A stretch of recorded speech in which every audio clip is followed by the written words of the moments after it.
सूक्ष्म शरीर के प्रयोगों से कुछ अहितकर हो सकता है क्या? तो बहुत अच्छा प्रश्न है। बहुत लोग ये प्रश्न करते हैं। उनको डर रहता है कि एक बार मैं सूक्ष्म शरीर पहुंच गया तो क्या मेरी मृत्यु हो जाएगी? क्या मैं वापस नहीं आ पाऊंगा इस लोक में? क्या कहीं भटक जाऊंगा? मैं कोमा में तो नहीं पहुंच जाऊंगा? या मुझे किसी तरह की मानसिक हानि तो नहीं हो जाएगी? क्या कोई प्रेत बाधा तो नहीं हो जाएगी? कोई पकड़ तो नहीं लेगा मुझे, भूत प्रेत? क्योंकि उन्होंने यही सुन रखा है कि मैं ही शरीर हूँ, और यदि इसमें से वो चीज़ निकल गई जो कि इसको जीवित रखती है तो मैं मर जाऊंगा। और दूसरे लोगों में तो बहुत गंदगी है, बहुत डरावने लोग हैं, क्योंकि यही फिल्मों में दिखाया जाता है जहाँ मरने के बाद लोग जाते हैं।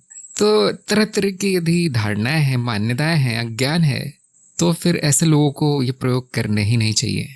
क्योंकि जैसा कि आप जानते होंगे, यदि आपने सूक्ष्म शरीर के प्रयोग का वीडियो देखा होगा तो समझ गए होंगे कि ये प्रयोग किसके लिए है। ये प्रयोग ये देखने के लिए है कि सृष्टि चित्त निर्मित है, अनुभव माया है। चित्त वहीं के वहीं जो वो चाहता है, जैसी उसकी इच्छा होती है वैसी सृष्टि रच लेता है। और ये सूक्ष्म शरीर में बड़ा प्रकट रूप में दिखाई देता है। यदि आपकी चेतना 100% है तो यही देखने के लिए ये प्रयोग है। और यदि उसी चित्त में डर भरा है, तरह तरह की मान्यताएं भरी हैं, उल्टी सीधी अपेक्षाएं हैं, ये भी होगा वो भी होगा, चिंताएं हैं, तो ठीक वही निर्मित होगा। जो मन में है वो बाहर दिखाई देगा। इसीलिए मैंने कहा है कि जिनका चित्त शुद्ध नहीं है, अज्ञान से भरा है, डर से भरा है, या फिर क्रोध, नफरत, दंभ या काम वासना से भरा है, वो पूरा बाहर आ जाएगा सूक्ष्म शरीर में। वो लोक आपके लिए बना दिया जाएगा जहां पर कि आपके जो अंदर है वो प्रकट हो सके। और अब कठिन हो जाएगा। अब आप कुछ कहा नहीं जा सकता किस तरह की हानि होगी, किस तरह के संस्कार पड़ेंगे उस चित्त पर, उस मन पर, जो इस लोक को छोड़कर वहां चला गया है। हाँ, ऐसा तो कभी नहीं होगा कि मृत्यु हो जाएगी, ऐसा नहीं होता, कभी देखा नहीं मैंने।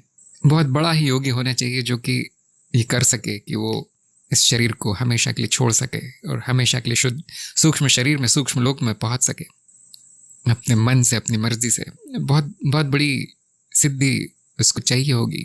अधिकतर तो यही होगा कि आधे सेकंड में आप वापस आ जाएंगे इस पृथ्वी लोक में। यदि आप आधे सेकंड के लिए भी वहां पहुंच गए तो बहुत बड़ा अनुभव है, यह आपका जीवन बदल देगा। हाँ, यदि कुछ उल्टा सीधा अनुभव होगा तो आप फिर आध्यात्म के मार्ग से भटक जाएंगे, फिर नहीं आ पाएंगे यहाँ पर। एक बार मन में डर बैठ गया तो फिर वो प्रयोग नहीं कर पाएंगे। फिर हो सकता है कि आपको अध्यात्म में कोई रुचि ना रहे।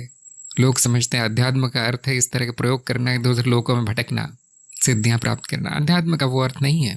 अध्यात्म आत्म के बारे में है, सत्य के बारे में है, उल्टे सीधे अनुभव लेने के बारे में नहीं है।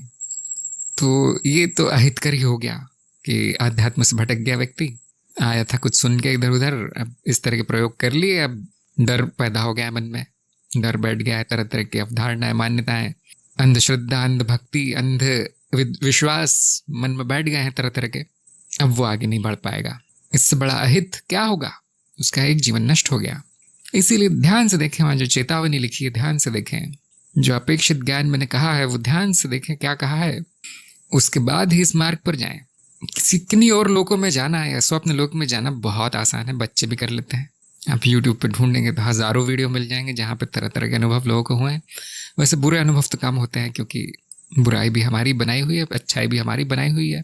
और क्योंकि ये प्रयोग अधिकतर आध्यात्मिक तरह के लोग करते हैं तो उनको अच्छे ही होते हैं। लेकिन 1000 में एक ऐसा होगा कि उसको बहुत बुरा अनुभव होगा, क्योंकि उन्होंने उन बातों का ध्यान नहीं रखा जो कि गुरुजनों ने बताई थी, जैसा कि मार्गदर्शन दिया था।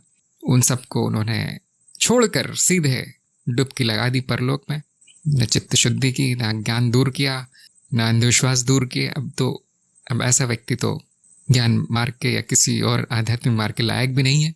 इसीलिए प्राचीन काल में ये विधियां, ये प्रयोग, ये तंत्र ज्ञान छुपा के रखा गया था, गुप्त रखा गया था, सबको नहीं दिया जाता था। 10-20 वर्षों की साधना करवाई जाती थी, उसके बाद सूक्ष्म शरीर क्या है वो बताया जाता था, सूक्ष्म लोक क्या है वो बताया जाता था। उसके बाद गुरु के मार्गदर्शन में, गुरु के साथ, गुरु हाथ पकड़ के ले जाता था उसको सूक्ष्म लोक में। अभी तो कलयुग है, अभी तो जनता को 2 मिनट में स्वर्गलोक पहुंचना है। अब ये क्योंकि प्रकट हो चुका है ज्ञान, तो मैंने इसका एक छोटा रूप आपको दिया है ताकि आपको चित्त का ज्ञान हो सके, माया का ज्ञान हो सके। कर सकते हैं इस प्रयोग को जो मैंने बताया है, लेकिन चेतावनी ध्यान से देख लें। आप स्वयं उत्तरदायी हैं अपने अपने प्रयोगों के लिए। जैसा मार्गदर्शन दिया गया है वैसा नहीं किया गया तो फिर कोई और कुछ कर नहीं पाएगा, मदद नहीं कर पाएगा। मनुष्य के हाथ में इतना नहीं होता। कुछ महामाया में कुछ हो जाए और फिर उसको ठीक करना बहुत कठिन हो जाता है। हजारों लाखों में एक बार होगा ऐसा कि कुछ बुरा अनुभव होगा, इतना बुरा अनुभव होगा।